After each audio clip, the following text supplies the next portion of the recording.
In today's video, I'm going to teach you how to edit in 2x speed playback in CapCut. If you've ever wished you could skim through your footage faster to find the best moments, this will become one of your favorite time-saving tricks.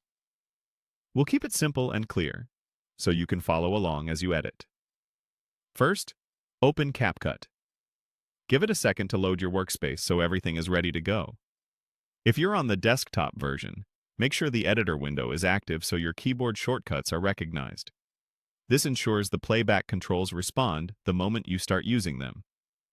Next, add your video.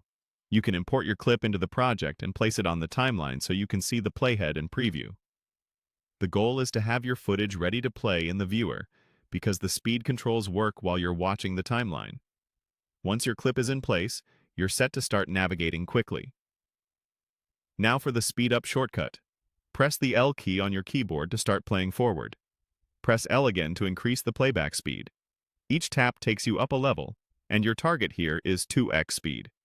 You'll instantly notice the playhead move faster along the timeline, which is perfect for reviewing longer sections without wasting time. This is great for rough cutting, spotting mistakes, or marking areas you want to trim. If you overshoot and it feels too fast, simply stop playback and resume to return to normal speed. Then press L only as much as you need to reach a comfortable pace. If you want to move backward to recheck something you just passed, press the J key on your keyboard. This makes the video play in reverse. Press J again to speed up the reverse playback. Just like with L, each additional press increases the speed, which is helpful when you need to backtrack quickly without dragging the playhead manually. Reverse playback is especially handy when you miss a moment and want to jump back efficiently. Remember, you can use these speed changes while reviewing, and then slow down when you're ready to make precise cuts.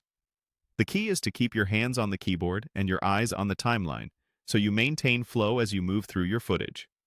That's it. Open CapCut, add your video, press L to ramp up to 2x for fast-forward playback, and use J to move backward faster when needed. Practice this a few times and you'll feel your editing speed improve right away.